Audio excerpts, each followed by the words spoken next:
नमस्कार दोस्तों, आप सभी का आपके अपने YouTube channel DL study classes के प्लेटफार्म पर बहुत बहुत स्वागत है।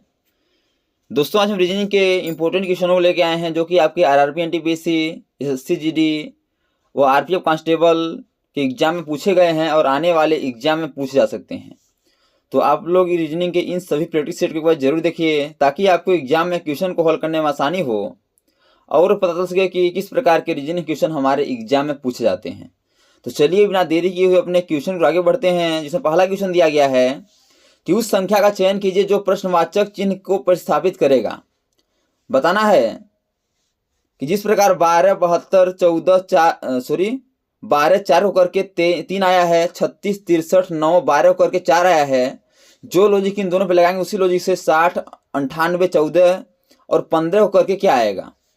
तो चलिए पहले देखते हैं कि 12, 72, 12, 4 को क्या करें कि हमारा 3 आ जाए। तो आप इसे ध्यान से देखेंगे, यदि हम 72 को 12 से डिवाइड करें क्या हो जाएगा, 12 छाक 72 यानी 6 बार में कटेगा। और 4 को हम 12 से डिवाइड करेंगे तो क्या हो जाएगा, 4 3 12 3 बार में कटेगा। अब जो आपका 6 बार में और 3 बार में कटा है, इनके बीच का अंतर देखते हैं। तो 6 और 3 के बीच का अंतर कितना है, 3 का अंतर है, तो आपका 3 यहाँ लिखा गया है। उसी लॉजिक से करेंगे तो 63 को हम 9 से डिवाइड करेंगे क्या हो जाएगा, 9 7 63, यह 7 बार में कट जाएगा। फिर 12 को 36 से डिवाइड करेंगे क्या हो जाएगा, 36 को 12 से तो 12 3 36 3 हो जाएगा। अब 7 और 3 के बीच का अंतर देखें तो 4 हो जाएगा। तो यहाँ आपका 4 दिया गया। तो हो क्या रहा है कि छोटी संख्या को बड़ी संख्या से काट के और काटने के बाद जो संख्या प्राप्त होगी उनके बीच का अंतर देखेंगे तो हमारा आंसर आ जाएगा। उसी प्रकार करेंगे तो क्या हो जाएगा, उसी प्रकार करेंगे तो क्या करेंगे, हम 98 को हम 14 से डिवाइड करेंगे तो 14 सत्ते आपका 98 हो जाएगा, 7 बार में कटाए। और 15 चौको 4.5 बार में कट रहा है। अब यदि इनके बीच का हम अंतर देखते हैं क्या हो जाएगा, अंतर इनके बीच का तो 7 और 4 इनके बीच का अंतर हो जाएगा आपका 3, यानी कि इस क्वेश्चन मार्क में क्या होगा, 3 हमारा करेक्ट आंसर होगा। अब देखिए 3 किस ऑप्शन में बता देंगे, आपका ऑप्शन नंबर डी में दिया गया है, इसलिए इसका option number D correct answer हो जाएगा। अगला दिया गया है, यह क्वेश्चन आपका कैलेंडर से है। आज रविवार है, 18 दिन पहले कौन सा वार अर्थात दिन था। तो जब भी आपको ऐसा क्वेश्चन दे क्या करना है, आपको जितना दिन दिया गया है उसमें क्या करना है, 7 से डिवाइड करना है। यानी कि 18 दिन दिया गया है, इसे हम 7 से डिवाइड करेंगे क्या हो जाएगा, 7 दूना के 14 और शेषफल क्या बचेगा, शेषफल बचेगा 4, शेषफल बचेगा 4 आपका। जो आपका दिखेगा इसे आप ऐसे समझ सकते हैं, यदि हम 7 को 18 से डिवाइड करेंगे क्या हो जाएगा, 7 दूना के 14 हो जाएगा और घटाएंगे तो बचेगा आपका शेष में 4 बचेगा। जो शेष में 4 बच रहा है उसे क्या करेंगे, हम जो आपका दिन दिया है उसमें जोड़ देंगे। लेकिन क्वेश्चन में क्या बोला है कि 18 दिन पहले कौन सा दिन था, पहले यानी पीछे जाना है हमें। आप यदि जोड़ देंगे तो आपका आंसर गलत हो जाएगा, क्योंकि बोला है कि 18 दिन पहले कौन सा वार था। तो पहले यानी कि रविवार से पहले 4 दिन पहले जाएंगे क्या होगा, एक दिन पहले जाएंगे तो शनिवार होगा, दूसरा दिन पहले जाएंगे तो शुक्रवार होगा, तीसरा दिन पहले जाएंगे तो गुरुवार होगा और चौथा दिन पहले जाएंगे तो आपका बुधवार होगा। क्या होगा, बुधवार होगा। यानी कि यदि आज रविवार है तो 18 दिन पहले आपका बुधवार रहा होगा और ये ऑप्शन नंबर आपका ए में दिया गया है, इसलिए इसका option number A correct answer हो जाएगा। अगला दिया गया है कि उस विकल्प का चयन कीजिए जिसकी संख्याओं के मध्य वही संबंध है जो दिए गए समुच्चयों की संख्याओं के मध्य है। बताना जिस प्रकार 4 9 16 का संबंध है, 25 36 49 का संबंध है, उसी लॉजिक से इनमें संबंध किसका है। तो आप ध्यान से देखेंगे तो 4 आपका 2 का स्क्वायर है, 9 आपका 3 का स्क्वायर है और 16 आपका 4 का स्क्वायर है। ऐसे आगे देखेंगे क्या होगा, जो 25 आपका 5 का स्क्वायर है, 5 का स्क्वायर, 36 6 का स्क्वायर है और आपका ये 49 आपका 7 का स्क्वायर है। इसमें हो क्या रहा है, संख्या के स्क्वायर हो रहे हैं लेकिन आपके संख्या गैप नहीं है। जैसे कि 2 का स्क्वायर, फिर 3 का स्क्वायर, फिर 4 का स्क्वायर, 5 का स्क्वायर, 6 का स्क्वायर, 7 का स्क्वायर, यानी क्या है, संख्या क्रम से बढ़ रही है और उसका स्क्वायर हो रहा है। तो 49 जो आपका 7 का स्क्वायर है, 64 आपका 8 का स्क्वायर है, 81 आपका 9 का स्क्वायर है। इसमें क्या हो रहा है, 7 से 8, 8 से 9, यानी क्या हो रहा है, इसका भी स्क्वायर हो रहा है। तो जो लॉजिक इन दोनों पे लगाए हैं उसी लॉजिक से हमारा ऑप्शन नंबर ए में आंसर आ रहा है, इसलिए इसका option number A correct answer हो जाएगा। अगला दिया गया है, यह क्वेश्चन आपका आरआरबी, एनटीपीसी, आरपीएफ कांस्टेबल के एग्जाम में पूछे गए हैं। क्वेश्चन है कि दिए गए आरेख में कितने गुलाबी न तो हरे हैं और न ही पीले हैं। बताना है कि जो आपका यह सर्कल दिख रहा है आपका गुलाबी का है, यह आपका वृत्त जैसे दिख रहा है आपका हरे का है, या आपका त्रिभुज जैसे दिख रहा है आपका पीले का है। तो बताना है कि कौन सी संख्या, कितनी संख्या ऐसी हैं जो कि आपके, कितनी गुलाबी ऐसी हैं जो न तो हरे हैं और न तो पीले हैं, अर्थात गुलाबी का कितना भाग ऐसा है जो कि आपका न तो पीले में है और न ही आपके हरे में है। तो आप ध्यान से देखेंगे तो गुलाबी का ये 9 वाला भाग आपका पीले में है, 8 वाला भाग आपका पीले एवं हरे दोनों में है। लेकिन बोला है कि न तो पीला होना चाहिए न ही हरा होना चाहिए।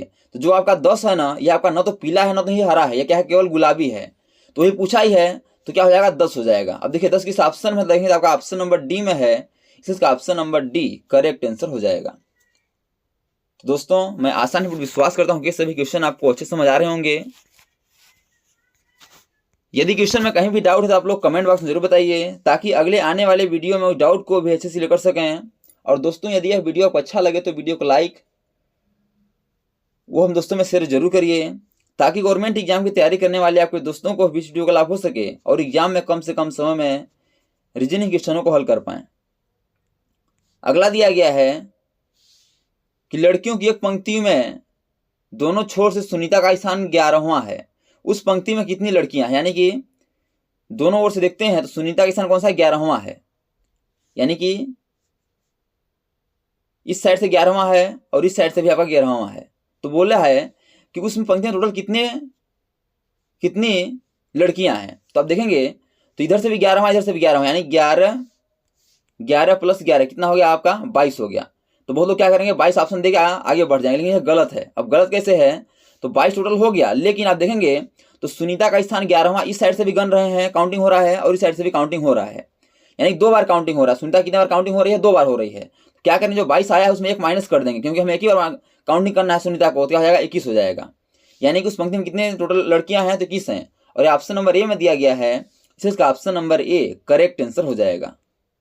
अगला दिया गया है कि आज गुरुवार है, 63 दिनों के बाद कौन सा दिन होगा। तो जब भी आपको ऐसा क्वेश्चन दिखे क्या करना है आपको, अभी जैसे बताया थे जो आपका दिन दिया उसे हम क्या करेंगे, 7 से डिवाइड कर देंगे। तो 7 नहीं या 63 हो जाएगा, या आपका 9 बार कट गया, शेषफल 0 बचा। अब जो शेषफल 0 बचा है तो जो आपका दिन दिया वही दिन आपका रहेगा। यानी कि जो गुरुवार है तो गुरुवार हम 0 दिन जोड़ेंगे, क्या हो जाएगा, गुरुवार ही होगा। क्या होगा, गुरुवार ही होगा। यानी इस क्वेश्चन का आंसर क्या होगा, गुरुवार ही होगा। और ऑप्शन नंबर डी में है, इसका option number D correct answer हो जाएगा। अगला दिया गया है कि एक निश्चित कुट भाषा में बाइक को 23, राइड को 32 के रूप में लिखा गया है, तो इसी कुट भाषा में नाइस को क्या किस प्रकार लिखा जाएगा।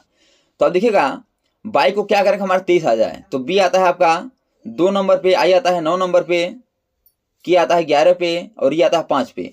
यदि इन्हें आपस में जोड़ देंगे क्या हो जाएगा आपका, 2 9 11 दूना 22 27 क्या हो जाएगा, 27 हो जाएगा। जोड़ने पर 27 आया है, उसमें क्या करेंगे हम 4 माइनस अपने से कर देना, 4 माइनस करेंगे क्या होगा आपका 23 हो जाएगा, और 23 आपका यहाँ दिया गया है। यानी हो क्या रहा है, जो आपके अक्षर दिए गए उन्हें उनका नंबरिंग करके जोड़ देंगे, जोड़ने के बाद 4 घटा देंगे तो हमारा आंसर आ जाएगा। अब देखिए उसी लॉजिक को राइट पर लगाते हैं तो हमारा 32 आना चाहिए। तो आर आता है 18 पे, आर आता है 18 पे, आई आता है 9 पे, डी आता है 4 पे, ई आता है 5 पे। यदि इन्हें आपस में जोड़ देंगे क्या हो जाएगा आपका, यदि इन्हें आपस में जोड़ेंगे तो 9 दूना 18, 18 और ये आपका 36 क्या हो जाएगा, 36 हो जाएगा। अब देखिएगा जब यहाँ 23 आया था तो 4 माइनस किए थे, यहाँ पे 36 आया था, यहाँ पे 4 माइनस करेंगे क्या हो जाएगा आपका 32 हो जाएगा, क्या हो जाएगा 32 हो जाएगा, और यहाँ आपका 32 दिया गया है। तो आपको लॉजिक समझा गया होगा कि जो आपके अक्षर दिए हैं उनका नंबरिंग करके जोड़ देंगे, जोड़ने के बाद जो संख्या प्राप्त होगी उसके हम 4 माइनस कर देंगे तो हमारा आंसर आ जाएगा। उसी प्रकार करेंगे नाइस का, तो यन आता है आपका 14 पे, यन 14 पे, आई 9 पे, सी आता है 3 पे, सी आता है आपका 3 नंबर पे, ई आता है 5 नंबर। इन्हें आपस में जोड़ देंगे क्या हो जाएगा आपका, यदि जोड़ेंगे तो 8 और 17 31 क्या हो जाएगा, 31 हो जाएगा। अब सम में यदि 4 माइनस किए तो इसमें 4 माइनस करेंगे क्या होगा, 27 हो, क्या होगा 27 होगा। अब देखिए 27 इस ऑप्शन में देखें तो आपका ऑप्शन नंबर ए में दिया गया है, इसका option number A correct answer हो जाएगा। अगला दिया गया है असंगत अक्षर समूह का चयन कीजिए, S J M P, T V Y B, B D G T, L N Q J. बताना इसमें असंगत कौन सा है। तो आप असंगत कैसे पहचान कर सकते हैं, पहले आपको इसमें नंबरिंग कर लेना है। देखेंगे तो आपका तो यह आता है आपका 8 पे, जी आता है 10 पे, यानी 8 से 10 हुआ है, नहीं प्लस का 2 हुआ है, फिर देखिएगा जे आता है 10 पे, यम आता है आपका 13 पे, यहाँ प्लस का क्या हुआ है 3 हुआ है। फिर यम के बाद क्या हुआ पी हुआ, यम आता है 13 पे, पी आता है 16 पे, यहाँ पे प्लस का 3 हुआ है, तो हो क्या रहा है प्लस का 2 प्लस का 3 प्लस का 3। आगे देखिए अभी नंबर देखते हैं, तो टी आता है आपका 20 पे, भी आता है 22 पे, यहाँ पे प्लस का 2 हुआ है, भी आता है 22 पे, वाई आता है आपका 25 पे, यहाँ पे प्लस का 3 हुआ है, वाई से बी हुआ है, वाई आता है 25 पे, 25 में यदि हम 3 जोड़ देंगे क्या हो जाएगा, 25 में 3 जोड़ेंगे तो 28 हो जाएगा, 25 में यदि हम 3 जोड़ देंगे क्या हो जाएगा 28 हो जाएगा। और हमारे जो कि ABCD में कितने अक्षर होते हैं 26 होते हैं, तो 26 में से हम क्या करेंगे 28 में से 26 माइनस कर देंगे, क्या हो जाएगा आपका 2 बचेगा, और 2 पे क्या आता है आपका बी आता है, यहाँ बी आपका दिया गया है, तो हो क्या रहा है यहाँ भी प्लस का 3 हो रहा है।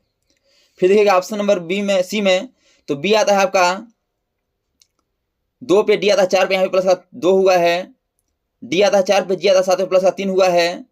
अब देखिएगा जी आता है 7 पे, टी आता है 20 पे, यहाँ क्या हुआ प्लस का 13 हुआ है, यानी इसमें क्या हो रहा है प्लस का 2 प्लस का 3 प्लस का 13।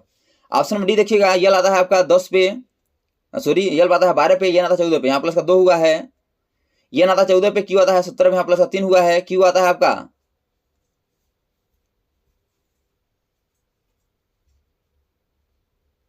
क्यू आपका आता है 17 पे, और यहाँ जे है यहाँ टी होना चाहिए, यहाँ प्लस हो रहा है, यहाँ टी रहेगा, क्या होगा टी रहेगा, तो क्या हो जाएगा आपका यहाँ पे प्लस का 3 हो जाएगा। अब देखिएगा आपका कि ऑप्शन नंबर ए में +2 +3 +3 लगा हुआ है, ऑप्शन नंबर बी देखेंगे तो +2 +3 +3 लॉजिक है, ऑप्शन नंबर डी में +2 +3 +3 है, लेकिन ऑप्शन नंबर हम सी में बात करेंगे तो +2 +3 +13 है, यानी हो गया रहा इसमें कि +2 +3 और +13 हो गया है, तो अलग कौन हुआ ऑप्शन नंबर सी हुआ। अब देखिए ऑप्शन नंबर सी किस ऑप्शन में देखेंगे आपका ऑप्शन नंबर सी में है, इसका option number C correct answer हो जाएगा। अगला दिया गया है, दी गई श्रृंखला में प्रश्नवाचक चिन्ह के स्थान पर कौन सी संख्या आएगी, बताना है 12 से 23, 23 से 34, 34 से 45, 45 से 56, अगला क्या होगा। तो अब इनके बीच का अंतर पहले देखिएगा, तो 12 से 23 हुआ है, यानी प्लस का क्या हुआ प्लस का 11 हुआ है, 23 से 34 प्लस का फिर से 11 हुआ है, 34 से 45 प्लस का 11 यहाँ भी हुआ है, 45 से 56 प्लस का 11 हुआ है, तो अगला क्या होगा फिर प्लस का 11 होगा, जो 56 + 11 करके क्या होगा क्या हो जाएगा आपका 67 हो जाएगा, होगा 67 होगा। अब देखिए 67 किस ऑप्शन में देखें तो आपका ऑप्शन नंबर ए में दिया गया है, इसका option number A correct answer हो जाएगा। अगला दिया गया है